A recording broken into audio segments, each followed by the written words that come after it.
ஆண்டவர் எப்படிப்பட்ட சிநேகிதர் தெரியுமா?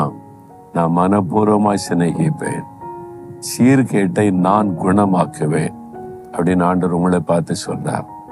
நீ எனக்கு நல்ல சிநேகிதியா இருந்த, நல்ல பிள்ளையா இருந்த, இப்ப ஒன்றும் பைபிள் வாசிக்கிறது இல்லை, ஜெபிக்கிறது இல்லை, உனக்கு சீர்கேடான தப்புன்னு தெரியுது, அங்க இந்த வழியில தான் போய்கிட்டே இருக்கிறேன், நீ என்னை விட்டு விலகி போயிட்ட, என்னை துக்கப்படுத்திட்ட, ஆனாலும் நான் இன்னும் உன்னை மனப்பூர்வமாய் சிநேகிக்கிறேன்.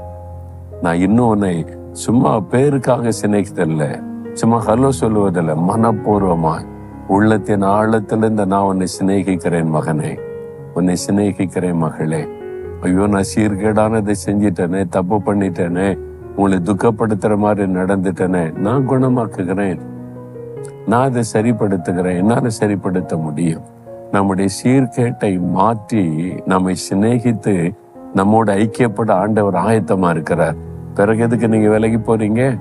இன்னைக்கு ஆண்டவர்கிட்ட சொல்லுங்க, என்னை மன்னிச்சிருங்க ஆண்டவரே, நாம துக்கப்படுத்திட்டேன், வேதனைப்படுத்திட்டேன், ஒரு கேடானதை செஞ்சிட்டேனே, என்னை மன்னிச்சிருங்க, உன்னை எவ்வளவு காயப்படுத்திட்டேன். ஆண்டவர் சொல்ல, நான் உன்னை குணமாக்குவேன்.